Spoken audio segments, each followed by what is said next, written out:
አንዳንድ ጊዜ የድነት ስራዎቹ ራሳቸው እኮ ከዓለም ተቃራኒ የሆኑት ናቸው። አይንን በሚያጠፋ አቧራ አይን ፈጥሯል እኮ። አሁን በሳይንሱ ይቃረናል። ይሄ አቧራ አይን ላይ ቀብቶ ሳይኑ ይላል እንዴ? ግን ፈጥሮበታል። አሰራሩ ነው። ሄደው ይከራል። እስከ 7 ትውልድ እምራለሁ ብሏል። አዎ። እስከ 1000 ትውልድ እምራለሁ ብሏል በጻድቁ አማካኝነት። አዎ። ይሄ ምንም ጥያቄ የለውም። ጊዮርጊስን ቃል ኪዳን ተሰጥቶታል ብለን ሰነፍ ለመፍጠር አይደለም። በነገራችን ላይ ሰነፎችን ለመፍጠር አይደለም። የቅዱሳን አማላጅነት ለሰነፎች አይሆንም። ለብልሆች፣ ለትጉዎች፣ ለሚታትሩ፣ ለሚጸልዩ፣ ለሚጾሙ ሰዎች ነው የሚሆነው። ሰማይ ነው ጉዳዩ። አብርሃም እኮ ሥላሴን በቤቱ አስተናግዷል። ግን እኮ በመላእክት ታግዟል። ብዙዎቹን ስታዩ ስትመለከቱ ቅዱሳን የበቁት ነቢያቱ ሁሉ ይሄ የእግዚአብሔር አሰራር ነው፣ ቸርነቱ ነው። ሰውን ለማገዝ ያሰፋው በሩ ነው። እንዴት ቸርነቱ በዛልኝ፣ እንዴት እንዲህ ተደረገልኝ ማለቱ ልክ አይደለም። ትልቁ ችግር የሚመነጨው አውዱ ልክ አይደለም። አሁን ምን ያደርጋሉ? እግዚአብሔርና ቅዱሳንን የማነጻጸር መላእክትና እግዚአብሔርን የማነጻጸር እመቤታችንና እግዚአብሔርን የማነጻጸር ትምህርት አድርጎ ነው። እኛ አላልንም እንደዚህ። ቅዳሴ ስናስቀድስ ምን እያረግን ነው? የረከሰውን ሕይወታችን እየቀደስን ነው። የረከሰውን ሕይወታችን እያደስን ነው። የነገውን ቤታችን እየሰራን ነው። ነገ ለብሰነው የምንቆመውን ልብስ እያጠብን ነው፣ እያነጻን ነው። ነገ ስለምንጠቀመው ነገር ዛሬ እየሰራን ነው። እግዚአብሔር አሁን ዓለምን ሲፈጥር ብቻውን ፈጥሯል። ሲያድን ግን ያዳነበት መንገድ ላይ ባለድርሻዎቹን ሰጥቷል። እመቤታችንን በማህፀኗ ውስጥ ለማደር ስጋውን መርጧል። እሱ ፍላጎት እኮ ነው። ለምን ይሄን አደረገ? እንግዲህ እኛ አሁን እሱን ነው መጠየቅ። እሱ ባለቤቱን ነው መረጠ፣ ፈለገ ነው። ነቢያትን ለትንቢት የመረጠው እሱ እኮ ነው። አዋጅ ንገሩ አለ፣ እመጣለሁ። ይሄንን ስበኩ ንገሩ። ድርሻ እኮ ነው በነገረ ድነት ውስጥ። ቤተክርስቲያን ስንገባ ገና ከቅጥሩ ስንገባ ደው አረጋገጣችን መስተካከል አለበት።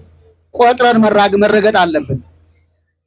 ገና በሩ ላይ ስንደርስ ልብሳችን ግራና ቀኝ ተላብሰን ብንችል ጫማችን አውልቀን ባንችል ደግሞ ቆጥረን። ቤተክርስቲያን ዝም ብሎ እንደፈለጉ መረገጥ የለም። ቆጥረን ነው የምትረገጥ፣ ሰፍረን ነው የምትረገጥ። ነገ ተሰፍሮ 3 ክንድ መሬት የሚሰጥ እዚያ ጓሮ ነው። ተሰፍሮ ነው የሚሰጥ። ስለዚህ አሁን ትረገጥ ሰፍረህ ዝም ብሎ እንደፈለጉ ዘዝ የለም፣ እንደዚያ የለም። ግራ ቀኝ እያየህ ገላመጥክ አትሄድም። ቤተክርስቲያን ስገባ እንድች ብለህ ቀጥ ብለህ መስቀሉን እያየህ ሕይወታችን ያነውና መሰረታችን ያነው። ቅዳሴ የነገውን ዓለማችን የምናይበት፣ የነገውን ንብረታችን የምናጠነክርበት፣ ሰማያዊ ዜግነታችን የምናረጋግጥበት፣ ለስራዎቻችን ሁሉ ማተሚያ ማይተም የምንይዝበት ነውና ጸወን ሚዲያ አምባ መጠጊያ። ስለ ቅዳሴ ያለን ምልከታ ትንሽ ወረድ ያለ ነው። ብዙዎቻችንም አናስቀድስም። ስናስቀድስም ሙቀተ ሃይማኖት የለንም። ያንን ያክል በረከት የምናገኝበት መስሎ እየታሰበን አይደለምና እንደው ራሱ ቅዳሴ ምንድነው? በቤተክርስቲያኒቱ አስተምሮ መሰረት ቅዳሴ ምንድነው? በቅዳሴው የምናገኘው በረከት ምንድነው? ምናልባትም ስጋው ደሙ ሳንቀበል አስቀድሰን ስለሄድን ብቻ የምናገኘው በረከት ሳለ ወይ? አስተምሮ ምን ይመስላል? እንዴትስ እናስቀድስ የሚል ጥያቄ ነው። ወደ እኔ እንግዲህ ቅዳሴ ዝም ብለን ከስሙ እንደምንረዳው መቀደስ፣ መክበር፣ መለየት፣ መንጻት ነው። መቀደስ ቅዳሴ የሚለው ትርጉም የሚሰጠን እሱን ነው። ስለዚህ ቅዳሴ ለምን ይካሄዳል? ስርዓተ ቅዳሴ ለምን ይካሄዳል የሚል ነው ዋናው የጥያቄው መንፈስ። ስርዓተ ቅዳሴ የሚካሄደው ለሚያስቀድሱ ሰዎች ነው። ለሚያስቀድሱ ሰዎች ነው ስርዓተ ቅዳሴ የሚካሄደው። በስርዓተ ቅዳሴ ውስጥ አሜን የሚል ያስፈልጋል። ስገዱ ሲባል የሚሰግድ ያስፈልጋል። ጸልዩ ሲባል አቡነ ዘበሰማያት የሚደግም ያስፈልጋል።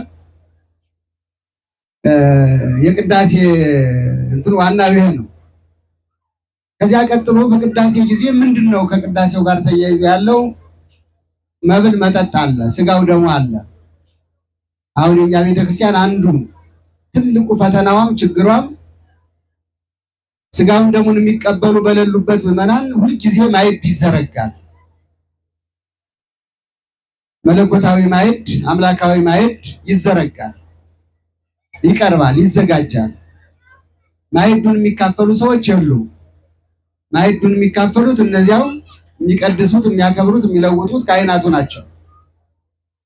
እልፍ ካለ ምናልባት ሕፃናት እሑድ ቀን ሲሆን ሌሊት ሲባትቱ እየሸኑ እንዲህ ሲሏችሁ ድንግጥ ሲሉ ቶሎ ሲታመሙ ነው። እነሱ ምን ያስፈልጋቸዋል ተብሎ አይደለም። በዋናነት ለነፍስ ለስጋቸው ታስበው አይደለም። ያም ቢሆን ጥሩ ነው። ግን ሕፃናቱ ጥሩ ነው።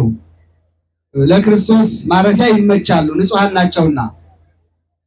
መድኃኔዓለም ክርስቶስ ከመስቀል ከወረደ በኋላ የተቀበረው በንጹህ ምንም ሰው ባልተቀበረበት መቃብር ነው። የሕፃናት ሆድ ለጌታ እንደዚህ ነው። ቂም የላቸውም፣ በቀል የላቸውም፣ ተንኮል የላቸውም፣ ይመቻሉ። ግን ዋናው የስጋው የደሙ የቅዳሴው ዓላማ እሱ ነው ወይ? አንደኛ ስርዓተ ቅዳሴ እንደ ፍትሐ ነገሥት ሕግ መሰረት የሚቆርቡ ሰዎች ካሉ እነዚያ በቁጥር መታወቅ አለባቸው። እንዲያው ከተነሳ ዘንድ ትንሽ ጊዜም ስጡኝ። ሁልጊዜም አንዱ የሚያመኝ ችግር ስለሆነ በደንብ መናገር እፈልጋለሁ። የመጀመሪያው ስርዓተ ቅዳሴ በዚህ ቀን እሑድ ቀን የሚቆርቡ ከሆነ መስዋዕት በሚዘጋጅበት ማዕድ በሚዘጋጅበት ቀን መጀመሪያ የሚቆርቡ ሰዎች ስጋውን ደሙን የሚቀበሉ ለዚህ የበቁ ሰዎች መታወቅ አለባቸው። በቁጥር መታወቅ አለባቸው። ምክንያቱም ሲዘጋጅ እነዚህን ታሳቢ ተደርጎ ነው መዘጋጀት ያለበት። ሕፃናት ከሆኑ 50 ናቸው፣ 100 ናቸው፣ 10 ናቸው፣ 30 ናቸው፣ ቁጥራቸው መታወቅ አለበት። እነሱም የህሊና ዝግጅት እንዲያደርጉ አለባበስ፣ ራስን አጠባበቅ ያስፈልጋል። ከንስሐ ባለፈ ብዙ የምንጠነቀቃቸው ነገሮች ስላሉ እነዚህ ከታወቁ በኋላ የሚቀደስበት ቦታ፣ ሰዓት፣ ጊዜ ተወስኗል። ጸሎተ ቅዳሴ የሚጀመረው እነዚያ ስጋውን ደሙን የሚቀበሉ ሰዎች መግባታቸው ሲረጋገጥ ወይም ለቅዳሴ የተዘጋጁ ሰዎች ሲረጋገጡ መግባታቸውን ጠቅልለው ሲገቡ ያን ጊዜ ስርዓተ ቅዳሴ ይጀመራል። አሁን ላይ በምዕመኑም እንዳንፈርድ ቤተክርስቲያኑም ራሷ ችግር ፈጣሪ ሆናለች። አሁን ላይ ቅዳሴ የሚገባው 10 ሰዓት ነው ወይ 11 ሰዓት ነው። በተለይ ደግሞ እንደኛ ክልል ደግሞ አሁን መንቀሳቀስ የማንችልበት የቁም እስረኞች ሁልጊዜ ሞትን ብቻ ተስፋ የምናደርግ ሆነናል እና ሌሊት መንቀሳቀስ አንችልም። ሌባው ብዙ ነው፣ ቀማኛው ብዙ ነው፣ ዘራፊው ብዙ ነው። ብዙ የምንከለከላቸው ነገሮች አሉ። 10 ሰዓት እንደ ድሮ ደን ኪዳን ማድረስ አንችልም። 11 ሰዓት እንደ ድሮ ቀደም ብለን ተነስተን ሄደን ማስቀደስ አንችልም። ብዙ ፈተናዎች አሉብንና ፈተናዎቹ ፖለቲካዊ የሚመስሉ ግን ሃይማኖታዊ የሆኑ፣ ኢኮኖሚያዊ የሚመስሉ ግን ሃይማኖታዊ የሆኑ፣ ልማዳዊ የሰው ችግሮች የሚመስሉ ግን በደንብ ታስቦበት ታቅዶበት እየተሰራ ያለ የክርስቲያኑን ቁጥር ለማሳሳትና ለማመንመን ታስቦ እየተሰራ ያለበት ወቅት ላይ ነው። በተለይ እንደኛ ክልል አሁን ላይ በአንድም በሌላም መንገድ። ስለዚህ የሚያስቀድሱ ሰዎች ተጠቃለው መግባታቸው ሲረጋገጥ ያን ጊዜ ካህኑ ከፍ ባለው ቦታ ላይ ሆኖ የሚጸልይላቸው ጸሎት አለ ቅድመ ቅዳሴ። ያንን አንገታቸውን ዘንበል አድርገው በርከክ ብለው ተጸልዮ ሙሉ ስርዓተ ቅዳሴ ይጀመራል። ቅዳሴ ከተገባ በኋላ ወደ ውጭ መውጣት አይቻልም፣ ወደ ውስጥ መግባት አይቻልም። ከውጭ የሚመጣ በዚያው ባለበት ይቆማል። ከውስጥ ያሉት አስቀድሰው የማዕዱ ተካፋይ ሆነው ከብረው ነጽተው ሰማያዊ ዜግነታቸውን አረጋግጠው የእግዚአብሔር ልጅነታቸውን አረጋግጠው ከመላእክት ህብረት ውስጥ ጋር ገብተው መቆጠራቸውን አረጋግጠው ይወጣሉ።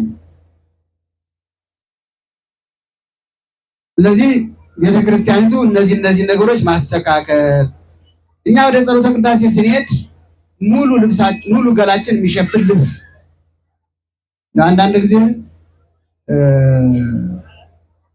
የሚመሸኑ ነጠላዎች ይመጡና 10 ጊዜ ከኋላችን ጀርባችን ይሰቀሉና እዚህ ስንጎትት ስግዱ ስንባል ስንሰግድ ሙሉ ገላችን የማይሸፍን ልብስ ይሆንና ቅድስና ከማግኘት ይልቅ ፈተና የምንሆንበት፣ ራሳችን ለፈተና የምንጋለጥበት፣ የምንሸማቀቅበት አለባበሶቻችን ሁሉ ወደ ቤተክርስቲያን ስንሄድ አስተካክለን እይታዎቻችን ሁሉ ተስተካክለው ሰማያዊ ነገር ብቻ እንድናስብ። እንደው አንድ ጊዜ ጎንደር ተማሪ ሆኜ የነበርኩበት ዘመን አብይ ጾም ላይ ነውና አንዲት እናት መጥተው እያስቀደሱ እግዚኦ እየተባለ ስልክ ደወሉ። ስልክ የመጣበት ወቅት ነበር። አቤት ደወሉና ቅዳሴው እግዚኦ እየተባለ ነው፣ እልበቱን ተልተሮ መቹን እንመጣ ነው። አሁን ታዲያ እኒህ ሰው እያስቀደሱ ነው፣ እውነት እየከበሩ ነው። እግዚአብሔር የሚለውን ቤተክርስቲያን መምጣት እኮ እግዚአብሔር የሚለውን ለመስማት ነው። እኔ ይመስለኛል አንዳንድ ጊዜ ዝም ብለን እኛ የምንጮህባችሁ ይመስላችኋል መሰል፣ እኛ የምንለፈልፍባችሁ ይመስላችኋል መሰል። ቃሉ፣ ሕጉ፣ ትእዛዙ፣ ጸሎቱ የእግዚአብሔር ቃል ነው። የሚናገረው እግዚአብሔር ነው። እኛ ምክንያት ልንሆን እንችላለን ከነብዙ በደላችን ከነብዙ ጉድለታችን። ተናጋሪው ግን እግዚአብሔር ነው። መልእክት የሚያስተላልፈው እግዚአብሔር ነው። የሚባለውን ነገር እያንዳንዱን ማዳመጥ በጽሙና ጆሮን ድፍና አድርጎ ዓይንን ሰቅሎ ልቡናን ሰቅሎ ነው። ድራማ እንኳን ስትደርሙ እናንተ ልብ አንጠልጣይ ድራማ አይደለም የምትሉት። እኛን የእግዚአብሔር ቃል አይሰቅልን፣ ልቡናችን አይሰቅልም፣ ነፍሳችን አትንጠለጠልም በዚያ ልክ። ስለዚህ ቤተክርስቲያን ስንመጣ ተሳልሞ መሄድ ብቻ አይደለም፣ ታምር አስነብቦ መሄድ ብቻ አይደለም። የጸሎታችን አንዱ አካል ሊሆን ይችላል ታምሮ፣ ሌላው ነገር እግዚአብሔር የሚለውን ነገር ለእግዚአብሔር ጊዜ ሰጥቶ ቅድም ተብላችኋል አይደለም? መምህሩ ሲሉ ምን አሉ? አስራት በኩራት ከጊዜ ነው የሚጀምረው። አዎ ለእግዚአብሔር ትልቁ ሀብቱ ጊዜ ነው። ትልቁ ንብረቱ ጊዜ ነው። ለዚህ ነው ለእያንዳንዳችን ቆጥሮ የሚሰጠን 70 ዓመት 60 ዓመት 10 ዓመት 30 ዓመት 40 ዓመት 50 ዓመት ብሎ ቆጥሮ የሚሰጠን ጊዜ በእግዚአብሔር እቅድ ውስጥ ትልቅ ቁም ነገር ያለው ትልቅ ሕይወት ያለው ነው። ስለዚህ ከጊዜያችን ነው አስራት በኩራት መስጠት መልመድ ያለብን። ያ ምንድነው? ቁጭ ብሎ ወንጌል መማር፣ መቀደስ። ቅዳሴ ያስቀደሰ ሰው ወንጌል ተሰጥቶ ጸበል ታድሎ በሰላም ሂዱ ከተባለ በኋላ ነው ጉዞ። አሁን እኛ ላይ ወገቡ ላይ እንገባለን፣ ወገቡ ላይ እንወጣለን። እንዲህ ብለን ገበሎ የሚባል አውሬ ታውቃላችሁ? ምድር ለምድር የሚሄድ ባለ 4 እግር 2 እግር የእባብ ዝርያ ነውና እንዲሁም እባብ መርዙን የሚያገኘው ከሱ ነው። ገበሎ ነው የሚባለው። አንገቱን ስለምታገኙት የትም ቦታ ብትሄዱ ገበሎ እንደዚህ ነው። አንገቱ አያርፍም። እንደዚህ ነው። በቃ እንደዚህ ነው። እኛም በቤተክርስቲያን ስንመጣ በቃ አለቀ፣ ተመለስ። ምን ሰማን? ችግር ሲደርስብን መተን ለእግዚአብሔር ከእንባ ጋራ ቃላቱን አፍሰን እንዲሁኝ ጌታዬ፣ እመቤቴ ማርያም፣ ቅዱስ ገብርኤል እንዲሁኝ እንዲያደርግልኝና ወንጌል ሲጀመር የእኛን ብቻ እናሰማና እግዚአብሔር መናገር ሲጀምር የለንም። እግዚአብሔር ሲፈልገን የለንም እኮ መነጋገር መደማመጥ አይደል? እኔ እኮ የምናገረው አሁን ምናልባት እናንተ እያደመጣችሁ ከሆነ ብዬ ነው የምናገረው። እንደዚያ ነው አይደል? የመነጋገር እኮ እንደዚያ ነው። እናንተ ትናገራላችሁ ለእግዚአብሔር፣ እግዚአብሔር ደግሞ ይህን የሆንሽው እኮ በዚህ ምክንያት ነው፣ ይህን የሆንከው እኮ በዚህ ምክንያት ነው። ወንጌል መናገር ሲጀምር ሰባኪው ሲቆም ልብሱ ሁሉ የማርያም ጠላት የተባለ ምስል ወንጌል ይስማ፣ ልብሱን እያራገፈ ቤቱን ይሄዳል። እምነቱን ይቀባል። ምን ይላል? ላላመነ ሰው እምነት ምንድን ነው? ለማያምን ሰው እምነት ምንድን ነው? ችግር እኮ ነው። አንዳንድ ጊዜ መቀባታችን ብቻ ያድነናል፣ መቀባታችን ብቻ ፈውስ ይሰጠናል። ምናልባት እግዚአብሔር አንዳንድ ጊዜ ጠቅሎ የማያጠፋን በቸርነቱ ጠብቆን ነው ያሉ ነበር መምህሩ ቅድም። ላይሆን ይችላል። ያም እኮ እስራኤል ኢየሩሳሌም ሲገቡ ምን አላቸው? እስራኤልን በእስራኤል በዚህ ከናን በሚባለው ምድር በሙሉ ያሉትን ሰዎች አጥፋቸው አላቸው። በዳር ያሉትን ግን አታጥፋቸው። ለምን ሲለው ሙሴ ወይም ኢያሱ ለምን ሲለው ምድሪቱ ምድረ በዳ እንዳትሆን። እንዲህም አለ ለካ አያችሁ እግዚአብሔር ያስቀመጠን እንደው አገር ሁሉ ምድረ በዳ እንዳይሆን ቢሆንስ? የምድር ጌጥ ብቻ አልሆን ቢሆንስ? ይሄን ሁሉ መታሰብ አለበት። ይሄን ሁሉ መታሰብ። ስለዚህ ስርዓተ ቅዳሴ መስመሩን በእርግጥ አንዳንድ ጊዜ አሁን ላይ የመጡት የከተሞች ቅዳሴ ለምሳሌ የባህር ዳር ቅዳሴ ባህር ዳርን ዙሮ ነው ተንስ ለማለት ተንስ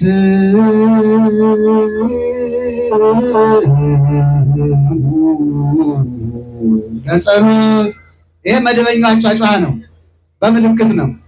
ተንስ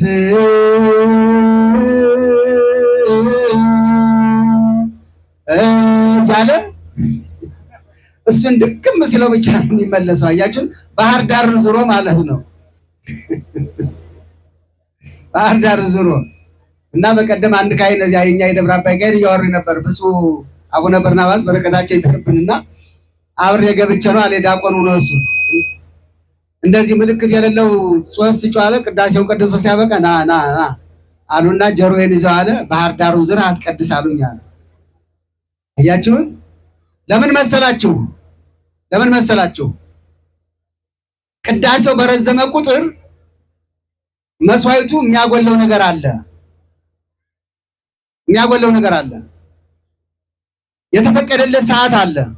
ወደ ምዕመናን ሆድ እንዲደርስ ምዕመናን እንዲቀበሉት የተፈቀደለት ሰዓት አለ። ከዚያ ካለፈ ምን ይሆናል? የሚያጠው ነገር አለ። የሚያፈርሰው ምስጢር አለ። የሚያጎለው ምስጢር አለ እና ቅዳሴዎቻችንን በእርግጥ ይበዛሉ። ቅዳሴ ከተወጣም በኋላ ደግሞ የወንጌል ትምህርት ለመስማት መጀመሪያ ደላላ ተቀጥሮ የገንዘብ ስርዓት አሰባሰብ አለ። ይሄን አንጡ ደላላ ተቀጥሮ እኮ ነው። ደላላው ለምን ተቀጠረ አላችሁ እንዴና በውስጣችሁ እንደዚህ አላችሁ አይደል? እናንተ ሰነፍ ስለሆናችሁ፣ እናንተ እጃችሁ እስረኛ ስለሆነ፣ አስራት በኩራት ስለማትሰጡ፣ ስለዚህ ምን ያስፈልጋል? ቤተክርስቲያን የምትመራበት ዕጣን፣ ጧፍ፣ የካህናት ደመወዝ በድለላ ነው የሚመጣው። እውነት ሐሰት? እውነት ነው አይደል? ቃል መርጠው የሚናገሩ የሰው ልቡና የሚያሽበለብሉ ምን የሚሉ እንደዚህ ነው በዚህ ነው በረከቱ እንዲህ ነው ምናምን ተለምነ ሰተህ እመነኝ አትጸድቅም፣ አትከብረው። ይሄ እውነት ነው። ይሄ እውነት ነው። ይሄ ሀቅ ነው። ምንም ወደድንም ጠላንም እየመረረን ቢሆን ተለምናችሁ ሰጣችሁ ቤተክርስቲያን ሰርታችሁ አትጸድቁም። ተለምናችሁ ነው እግዚአብሔርን እሺ ብላችኋል። አስራት ግን ስትተብለ እምቢ ብለሃል እኮ አስራት ግን ስትተብለ እምቢ ብለሃል። ስለዚህ ደላላ ሲመጣ ደግሞ እግዚአብሔር ከ10 1 ነበር ቅድም እንደሰማችሁት ከ10 1 ነው። ሸክማችን ቀላል ነው። ለዚህ ነው መድኃኒዓለም ክርስቶስ ቀንበሬ ልዝብ ነው። የሰነፍ ገበሬ ቀንበር የተሰነጠረ ይሆንና የበሬ ጫንቃ ትከሻ ይመልጣል፣ ያሳብጣል፣ ያጎርባል። የመልካሙ ገበሬ ከቀንበርነቱ አልፎ የበሬውን ትከሻ እንዳይበላው አንገቱን እንዳይበላው ምን ያደርግበታል? ቆዳ ይጠመጥምበታል። ስለዚህ መድኃኒዓለም ምን አለ? ቀንበሬ ልዝብ ነው ካለ በኋላ ሸክሜም ቀላል ነው። ከ100 ብር 10 ነው አይደል? ከ100 ብር 10 ይከብዳል። 10 ብር ከባድ ነው። 10 ብር ከባድ አይደለም። ከ10 ብር 1 ይሄንም እኮ እግዚአብሔር ፈልጎት አይደለም፣ ጉዳይ ሊሞላለት አይደለም። ምን አለ በዚህ በመዝሙር 49 አንድ ወቀሳ ሲወቅስ ካህናቱን ነው የሚወቅሰው። በእርግጥ እዚያ ርዕስ ላይ መስዋዕቱን እየሰዋንል የላሙን የጊደሩን የበጉን የፍየሉን ይሄን ሁሉ እያቀር ለምን ትወቅሰልናለህ አሉት። አይ እናንተ እናላችሁ እስመዚህ አይሁቱ ሁሉ ዓለም በምሉ ዓለም በጥቅሉ ለና ከኔ ወስዳችሁ ለኔ ነው የምትሰጡኝ እኮ እናንተ ምን አላችሁና ነው? ምን ይዛችሁ? ለዚህ ነው ቅዱስ ጳውሎስ ማልቦ ዛምጻይ ነው ውስጥ ዓለም እኛ ወደዚህ ዓለም ያመጣ ነው የለም። ትዝ ይላችኋል ስትወለዱ ዛለ እንደ ብርሃን ስትወለድ ልጅ አለ አይደል? ሲወለድ አየህ አይደል? ራቁቱን ነው የመጣ። ሰዎች ናቸው ተቀበለው ልብስ ያለበሱን እርቃናችን የሸፈኑልን። ስንሞትስ በመጣንበት መንገድ ነው እኮ የምንመለስ። ይገርማል። ምንም ያመጣነው ነገር የለም። የሰበሰብነውን የቀማነውን የዘረፍነውን ሰው አስለቅሰን ድሃ ረግጠን ያመጣነውን ነገር ወክ አድርገነው ባዶ እጃችን እና ድሮ አዲስ አበባ ላይ አንድ የሚባል ታሪክ አለ። ምናልባት መምህር ወገን አውቀውት እንደሆነ አላውቅም። አንድ ባለጸጋ ነበሩ አሉ እና አርጅተው በጣም የሞላላቸው ናቸው። ይቀራውት የማይባሉ ባለጸጋ ናቸው። የሚሞቱበትን ቀን አውቀዋል። ደግ ሰው ናቸው። በምጽዋት የከበሩ ሰው ናቸው በመስጠት እና ሊሞቱ ሲሉ በሰኔል ጠቅላችሁ ከተማውን አዙሩኝ አሉ። የሚሞቱበት ቀን ሲደርስ ከተማውን ጠቅላችሁ አዙሩኝ እንደተባሉት አድርገው አዞሯቸው። በሰኔል ብቻ ጠቅለው ከዚያ ከቤታቸው ደርሰው ጠየቋቸው ሰዎች። ለምንድን ነው ይሄን ያደረጉት አሏቸው። እኔ እንደምታውቁት እጅግ ባለጸጋ ነኝ፣ ሁሉ ነገር የሞላልኝ፣ ብዙውን ሀብቴን ቆጥሬ እንኳን የማላውቀው ልጆችን ቆጥረው ያልደረሱበት ብዙ ሀብት ነው ያለኝ። ነገር ግን ነገ ነፍሴ ከስጋዬ ስትለይ የሚከተለኝ ይሄ ሰኔል ብቻ ነው። ይሄ ሰኔል ብቻ ነው። ስለዚህ ሰው ቅድም እንደተባለው ሁለት ዓለም ነው ያለው። ለዚህኛው እንደምንሰራው ሁሉ ለዚያኛው ዓለም ስራ ያስፈልገዋል። ምክንያቱም የክርስቲያን የሰው ልጅ ህይወት ቀጣይ ነው። በአንድ ጊዜ የሚቋረጥ አይደለም። እንደ እንስሳት አንድ ቀን ከሞቱ ሞት አይደለም። ሰው ህይወት አለው፣ ዓለም አለው፣ አገር አለው፣ ኑሮ አለ ማለት ነው። ኑሮ ካለ ደግሞ ምን ያስፈልጋል? ቀለብ ያስፈልጋል፣ ክዳን ልብስ ያስፈልጋል፣ ምን በለው ምን ጠጣው ያስፈልጋል ማለት ነው። ያ መቼ ነው የሚሰራው? ዛሬ። ያ ምግብ ምንድነው? ነገ ቅዳሴ ከመላእክት ጋር አብሮ በብርሃን ተከቦ በብርሃን ተውጦ የብርሃን ባሕር እየዋኙ ቅዱስ ቅዱስ ቅዱስ እግዚአብሔር አምላካ ማለት ምስጋና ይሄ ብቻ ነው። እዚህ ምስጋና ለመድረስ እዚህ ህይወት ላይ ለመድረስ ምን ያስፈልጋል? ዛሬ መጾም፣ ዛሬ መጸለይ፣ ዛሬ ቅድም እንዳልኩት ውስጣችን ያለውን ነገር ሰይጣናዊ የሆነውን ነገር አይደለም። ሰይጣናዊ የሆነውን ነገር በሙሉ ቂሙን፣ በቀሉን፣ ተንኮሉን እርግፍ አድርገን መተው። መቼ? ዛሬ፣ አሁን። የመዳን ቀን አሁን አይደል? ዛሬ ነው የመዳን ቀን። ዛሬ ነው የመዳን ቀን። ስለዚህ ቅዳሴ ስናስቀድስ ምን እያደረግን ነው? የረከሰውን ህይወታችን እየቀደስን ነው። የረከሰውን ህይወታችን እያደስን ነው። የነገውን ቤታችን እየሰራን ነው። ነገ ለብሰነው የምንቆመውን ልብስ እያጠብን ነው፣ እያነጻን ነው። ነገ ስለምንጠቀመው ነገር ዛሬ እየሰራን ነው። አሜሪካ የሄደ ሰው አሜሪካ ገብቻለሁና በቃ ብሎ ዝም ይላል? እዚያ ብር እየላከ ቤት የሚሰራ ከዚህ አይደል? ቦታ እየገዛ ቤት የሚሰራ እዚህ አይደል? እኛም በዚህኛው ዓለም በሚያልፈው ዓለም በዚህ በግሙ ዓለም ሆነን የወዳኛውን ዓለም ማየት መስራት። ለዚህ ነው አብርሃም ይስሐቅ ያዕቆብን ዮሐንስ አፈወርቅ ሲያመሰግን ወይ ተፈግው በዓለም ዘመናዊት። እነዚህ አብርሃም ይስሐቅ የምንላቸው ሰዎች በዚህ በዘመናዊው ዓለም አልተደሰቱም። እስመ የእዩ ዘበላይሉ ከላይ ያለውን ያስባሉና ወሀገሮሙ ህየ ሀገራቸው ከዚያ ነውና ወህላዌሆሙ ህየ መኖሪያቸው ማረፊያቸው እዚያ ነውና ያኛውን ቤት ይሰሩ ነበረ። አብርሃም ሲሞት ለይስሐቅ ያወረሰው ነገር አለ እንዴ? ገንዘብን ያወረሰው እንዴ? የእናንተ ልጆች እናንተ ሳትሞቱ አንዳንዶቹ ሞታችሁን ይመኙላችኋል፣ አንዳንዶቹ ገና በተለይ አሁን ደግሞ ይሄ ምንድነው ስትሮክ የሚባል ወይ ምናምን የሆነ አይምሮ የሚያስረሳ በሽታ መጥቷል። ደግሞ አሁን የወደፊት የዓለም ፈተናም እሱ ነው። ሰው ድንገት አይምሮውን ይስታል። ያን ጊዜ ፈርሞ ሙሉ ቤቱን ለኔ አውርሷል ብሎ ያስፈርምህና አንተ እያለ ልጆች ይገዳደላሉ በአንተ ሀብት። አብርሃም ለይስሐቅ ሲያወርስ ሕግን ትእዛዝን፣ ይስሐቅ ለያዕቆብ ያነኑ ነው። ያይስሐቅ ዮሴፍ ከብሲተ ፊት ፓራ ያን ጊዜ በዝሙትና አብረኸኝ ተኛ ብላ 2 ዓመት ሙሉ ስትጨቀጭቀው ዮሴፍ ትዝ ያለው አብርሃም ለይስሐቅ ይስሐቅ ለያዕቆብ ያስተማረው ትምህርት ነው። ትምህርት ሁልጊዜ አገርን ይገነባል፣ ትውልድን ያንጻል፣ ሰዎች በወንድማማችነት ጸንተው እንዲኖሩ ያደርጋል። ስለዚህ ቅዳሴ የነገውን ዓለማችን የምናይበት፣ የነገውን ንብረታችን የምናጠነክርበት፣ ሰማያዊ ዜግነታችን የምናረጋግጥበት፣ ለስራዎቻችን ሁሉ ማተሚያ ማይተም የምንይዝበት ነውና ቅዳሴ በዚህ ልክ ክብር ሊገባ ይገባዋል። ቤተክርስቲያን ስንገባ ገና ከቅጥሩ ስንገባ ደው አረጋገጣችን መስተካከል አለበት። ቆጥረን መረገጥ አለብን። ገና በሩ ላይ ስንደርስ ልብሳችን ግራና ቀኝ ተላብሰን ብንችል ጫማችን አውልቀን ባንችል ደግሞ ቆጥረን ቤተክርስቲያን ዝም ብሎ እንደፈለጉ መረገጥ የለም። ቆጥረን ነው የምትረገጥ፣ ሰፍረን ነው የምትረገጥ። ነገ ተሰፍሮ 3 ክንድ መሬት የሚሰጥ እዚያ ጓሮ ነው። ተሰፍሮ ነው የሚሰጥ። ስለዚህ አሁን ትረገጥ ሰፍረህ ዝም ብሎ እንደፈለጉ ዘዝ የለም፣ እንደዚያ የለም። ግራ ቀኝ እያየህ ገላመጥክ አትሄድም። ቤተክርስቲያን ስገባ እንድች ብለህ ቀጥ ብለህ መስቀሉን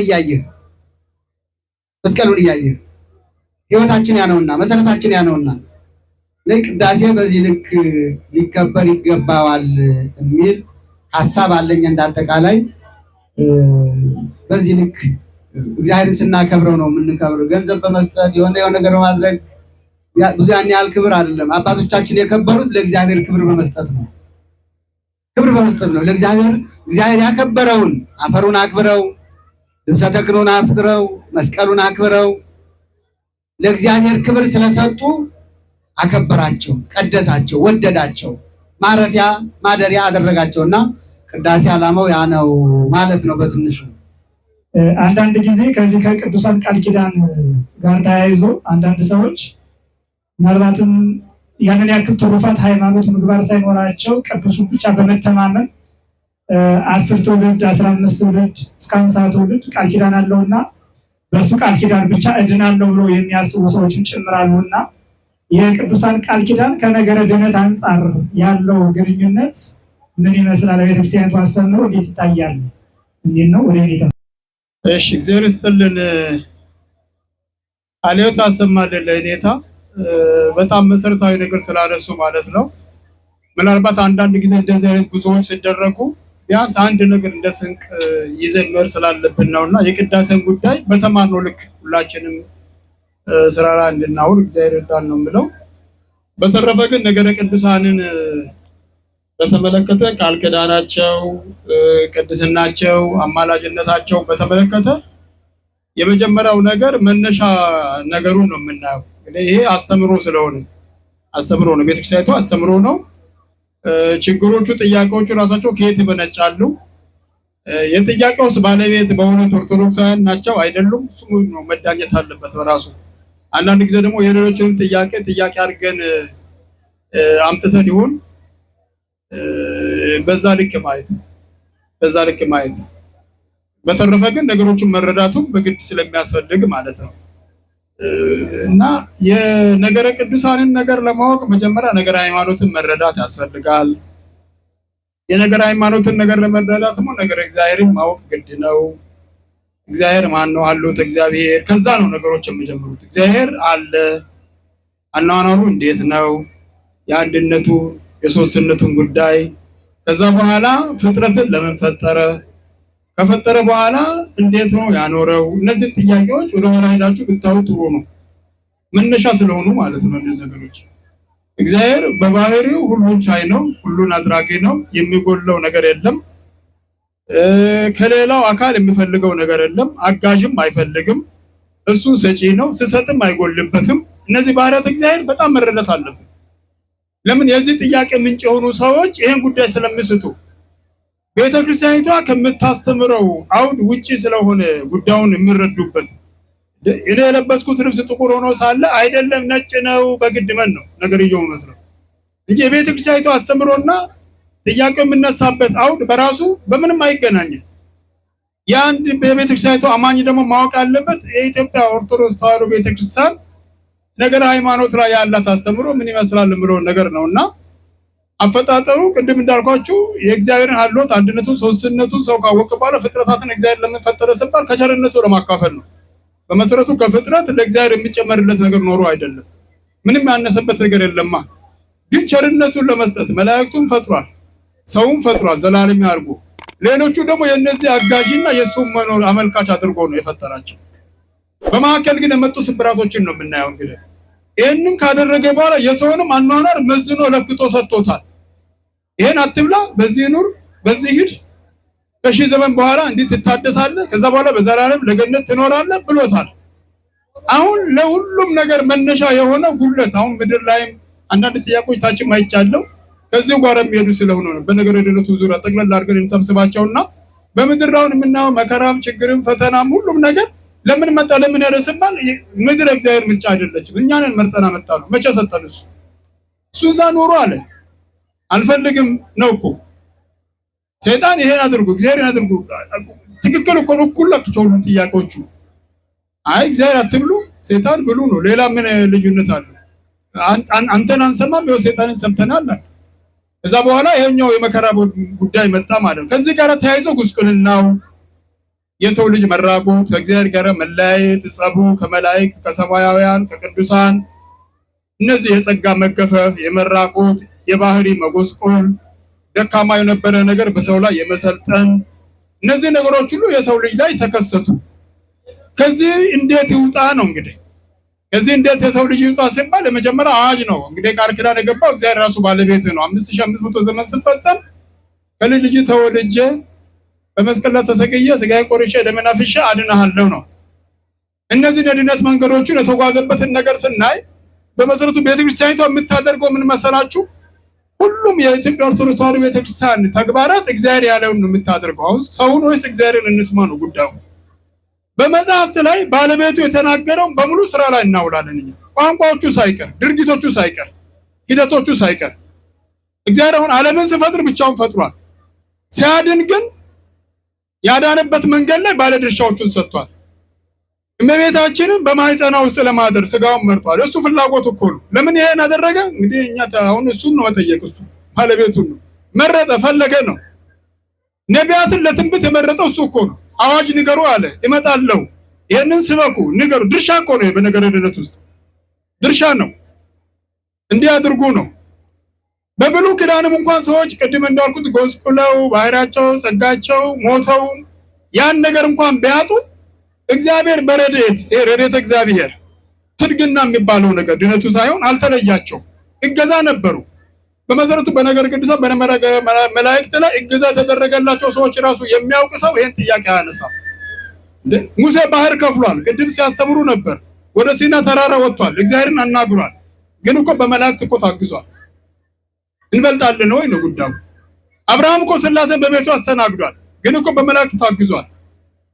ብዙዎቹን ስታዩ ስትመለከቱ ቅዱሳን የበቁት ነቢያቱ ሁሉ ይሄ የእግዚአብሔር አሰራር ነው፣ ቸርነቱ ነው። ሰውን ለማገዝ ያሰፋው በሩ ነው። እንዴት ቸርነቱ በዛልኝ፣ እንዴት እንዲህ ተደረገልኝ ማለቱ ልክ አይደለም። ትልቁ ችግር የሚመነጨው አውዱ ልክ አይደለም ነው። አሁን ምን ያደርጋሉ? እግዚአብሔርና ቅዱሳንን የማነጻጸር መላእክትና እግዚአብሔርን የማነጻጸር እመቤታችንና እግዚአብሔርን የማነጻጸር ትምህርት አድርገው ነው። እኛ አላልንም እንደዚህ አልናት ወይ ነው ቤተክርስቲያኒቷ። እግዚአብሔር ፈጣሪ ነው፣ ሌሎቹ ፍጡራን ናቸው። ግን በእግዚአብሔር የሚሰጠው ጸጋና ሀብት ደግሞ ትልቅ ነው። እሱን አመልክቶታል። ስለዚህ በእነዚህ ጉዳዮች ውስጥ እግዚአብሔር ነቢያቱን ለትንቢት እመቤታችን ስጋዋን ለማደር መርጧታል። መላእክትን ደግሞ ለብስራት፣ ለረዳትነት፣ ለእገዛ በፊት በግራ በቀኝ በኋላ ከአጋንንት ለመጠበቅ ለጠብቆት ለአገልግሎት እኛን ለመርዳቱ ያሰማራል። ዳንኤልን የሚያክል ነብይ እኮ ታግዟል እኮ ታግዟል በመላእክት ብዙዎቹ ኤርምያስንም ሌሎችም ስንመለከት በአዲሳቱ ስትመጣው ቅዱስ ጳውሎስ ታግዟል እኮ እስር ቤቱ እነ ጴጥሮስ ታግዟል እኮ ማን አለ እና አሁን ለምሳሌ ኤልሳቤጥና ዘካርያስን ስታው እዛው ሉቃስ ወንጌል ምዕራፍ ላይ ታሪካቸውን ያነሳና ቁጥር 8 ላይ በእግዚአብሔር ፊት ቅዱሳን ነበሩ ይላል እኮ። ታች ወርደን ደግሞ መልአኩ ገብርኤል ደግሞ እነሱ ሲያገዛቸው እንመለከታለን። ሲቀጣቸውም እናያለን። ሲያበስራቸው የማያውቁትን ሲያስተምራቸው እንመለከታለን። ይሄ እገዛው ነው። ስለዚህ እግዚአብሔር አዳኙ እሱ ነው፣ ፈጣሪው እሱ ነው፣ አስገኚው እሱ ነው፣ አድራጊው እሱ ነው፣ ወሳኙ እሱ ነው። ስራውን የሚሰራባቸው መንገዶች ግን በራሱ የሚሰራ አለ፣ በቅዱሳኑ ላይም አድሮ የሚሰራ አለ። እግዚአብሔር በድንጋዩም ላይ እኮ አድሮ ሰርቷል እኮ እግዚአብሔር። ታዲያ የምናገረው ፍጥረት እንዲስል በቢታንያ እኮ ድንጋዮች አመስግኖታል። መከራከር ይቻላል ወይ ነው? አንዳንድ ጊዜ የድነት ስራዎቹ ራሳቸው እኮ ከዓለም ተቃራኒ የሆኑት ናቸው። አይንን በሚያጠፋ አቧራ አይን ፈጥሯል እኮ። አሁን በሳይንሱ ይቃረናል። ይሄ አቧራ አይን ላይ ቀብቶ ሰው አይኑ ይላል እንዴ? ግን ፈጥሮበታል። አሰራሩ ነው። ሄደው ይከራከሩት እሱ አሁን እኛ የምናደርገው ምንድነው? እሱ የተናገረውን ያስቀመጣቸውን ሂደቶችን በየጊዜው እንፈጽማቸዋለን፣ ስራ ላይ እናውላለን እንጂ አናዛንፍም ነው። ትልቁ ስህተት የሚመጣው ግን ንጽጽሩ ልክ አይደለም። መላእክት ፍጡራን ናቸው። ይራዳሉ? አዎ። ማን ነው የተናገረው? መጽሐፍ ቅዱሱ። ማን ነው ሰጣቸው? እግዚአብሔር። ቅዱሳን ሰዎች ፍጡራን ናቸው። አዎ። ይራዳሉ? አዎ። ያግዛሉ? አዎ። ለሌሎቹ ይጸልያሉ? አዎ። አብርሃም እኮ ለነብዩ ጸልያል። አሁን ኦሪት ዘፍጥረት ምዕራፍ 29 እዛ ስታነቡ አብርሃም ገብቶ በዛ ቤት በሰውየው ቤት ንጉሱ ሚስቱን ሊደፍራት ሲል አትንካት፣ እሱ ነብይ ነው፣ ስላንተ ይጸልያል፣ እግዚአብሔር ነው ተናገረው። እንደ የኢዮብ ጓደኞችን እዛ ኢዮብ 42 ላይ ስትመለከቱ ኃጢአት ሰሩ፣ ወንጀልን ፈጸሙ፣ በድለናል አሉ፣ ወደ እግዚአብሔር ቀረቡ፣ ጠየቁ፣ አለቀሱ። ግን እግዚአብሔር ምን አላቸው? ሂዱ ወደ ባሪያ ኢዮብ ሂዱ፣ እሱ ይጸልይላቸዋል። እግዚአብሔር እኮ ነው የሚልከው። ቸርነቱ ነው፣ ደግነቱ። ይህን መጽሐፍ ቅዱስ ሳያስተምረው አናዛንፍም፣ አንቀንስም። ሌሎቹ ስላሉ የምንጨምረው ወዲህ የምንወስደው ጉዳይ የለም። እንዳለ ግን ስራ ላይ እናውላለን። ለምን? የእግዚአብሔር ሕግ ስለሆነ። ስለዚህ ነገረ ቅዱሳኑ ላይ ቃል ኪዳን ለአብርሃም ዘርህን ለዘላለም እንደ ሰማይ ከዋክብት እንደ ምድር አበዛለሁ እግዚአብሔር ነው ሰጠው። ጽላቱን እግዚአብሔር ነው ሰጠው። ያግዛሉ። የጻድቅ ሰንሰለት በእግዚአብሔር ዘንድ ኃይልን ታደርጋለች። ባለቤቱ አይደል እንደተናገረው? አንዱ ስለ አንዱ ይጸልይ። ባለቤቱ አይደል እንደተናገረው? የአብርሃምና አሁን ለምሳሌ ነዌን እዛ ሉቃስ ወንጌል ምዕራፍ 16 19 ስናየው የአልዓዛር የነዌን ታሪክ ስንመለከት ነዌ ሀብታም ነበር፣ ምድር ላይ ኖረ፣ በድሎት ነው በምቾት ነው ይላል። በጎ ስራ አልሰራም፣ ሞቶ ወደ ሰማይ ሄደ። አልዓዛር የሚባል ደሃ ነበር፣ ቁስሎቹ የሸተቱ የገሙ የከረፉ የሚበላ የሌለው፣ እሱም ሞተ፣ ወደ ሰማይ ሄደ። ያ ቁስል የመታው ሰውዬ ግን ክፉ ስራ ስላልነበረው አብርሃም በእቅፉ ተቀበለው ይላል። አብርሃም እኮ በእቅፉ ተቀበለ ብሎ መጽሐፉ። ኖዌ ደግሞ ቢቀጥሎ አልዓዛርን ስደድልኝ፣ እንደውም ውሃ ነክቶ ምላሴም ያርስልኝ እያለ ስለ አብርሃም በአንተና በአብርሃም መካከል ገደል አለ፣ ድልድይ አለ። ይሄ እግዚአብሔር ትእዛዝ ነው። እዛው ዮሐንስ ወንጌል ምዕራፍ 5 ቁጥር 43 ስንመለከት 21 18 ይሄን ሁሉ ስታዩ ስለ ሙሴ ያነሳና የሚፈርድባችሁ ሙሴ ነው እስከምል ድረስ ለዛቆ ያስቀምጣል። ሙሴ ይከሳቸዋል ይላል። በብሉያት ያለውን ያመጣል።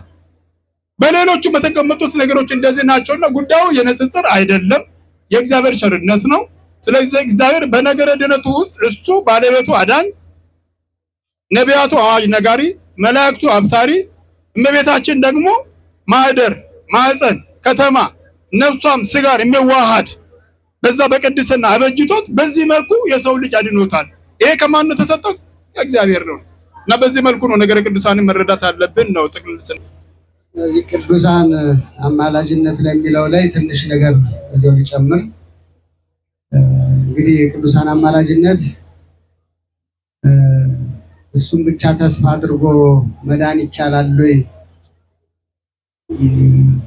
የሚለው በደንብ ይሰመርበት። ቤተክርስቲያኒቱ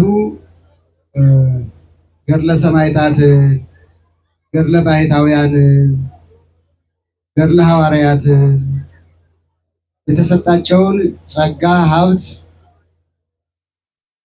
የአማላጅነት ቦታ በዚህ ዓለም የከፈሉትን ዋጋ ለማሳየት ነው። እስከ 7 ትውልድ እምራለሁ ብሏል። አዎ። እስከ 1000 ትውልድ እምራለሁ ብሏል በጻድቁ አማካኝነት። አዎ። ይሄ ምንም ጥያቄ የለውም። ነገር ግን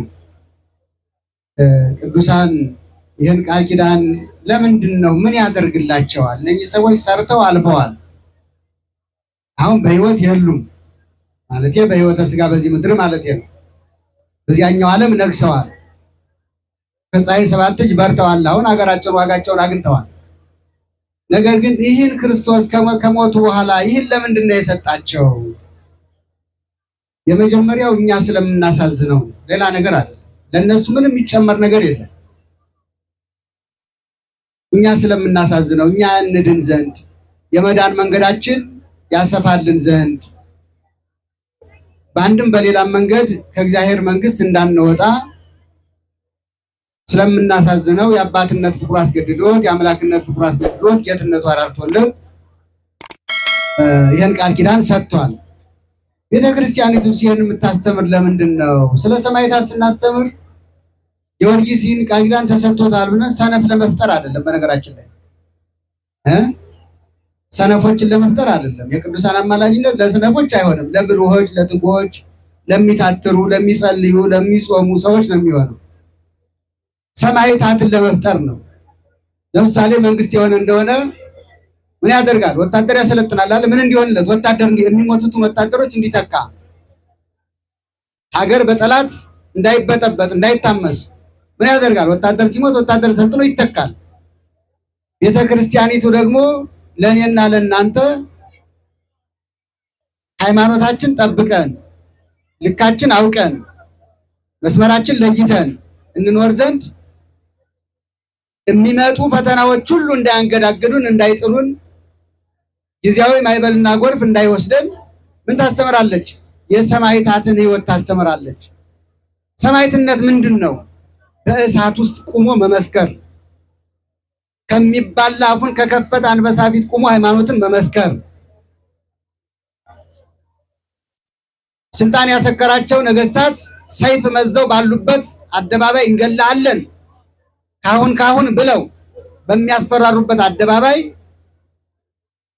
በሰይፍ ፊት ቁሞ ሃይማኖትን መመስከር ይቻል ዘንድ ምን እናስተምራለን? የሐዋርያትን ገድል የተከተሉ የሰሙ ያዳመጡ ምዕመናን ምን ወለዱ? በመከራ ውስጥ ሆነው የሚዘምሩ፣ እሳት ላይ ቁመው የሚዘምሩ፣ ሰይፍ ፊት ቁመው የሚዘምሩ፣ አንበሳ ገደል ተጥለው የሚዘምሩ፣ ጥልቅ ባህር ላይ ጥለው የሚዘምሩ እስመ አንተ መድኃኒየ ወመድኃኒየ፣ አንተ መድኃኒቴ ረዳቴ መታመኛዬ ነህ ብለው የሚዘምሩ ሰማዕታት ተገኙ። ስለዚህ የሰማዕታትን ገድል ስናስተምር ቤተክርስቲያኒቱ ስታስተምር ምን መፍጠር ፈልጋ ነው? ሰነፎችን መፍጠር ፈልጋ ሳይሆን ሰማዕታትን መፍጠር። ሰማዕትነት የሚቋረጥ ነገር አይደለም። በየጊዜው አሁንም በሃይማኖታቸው ምክንያት በእሳት የሚጠበሱ በገመድ የሚታነቁ ከቤት ንብረታቸው የሚፈናቀሉ እጅ እግራቸው የሚቆረጥ ጆሮአቸው የሚቆረጥ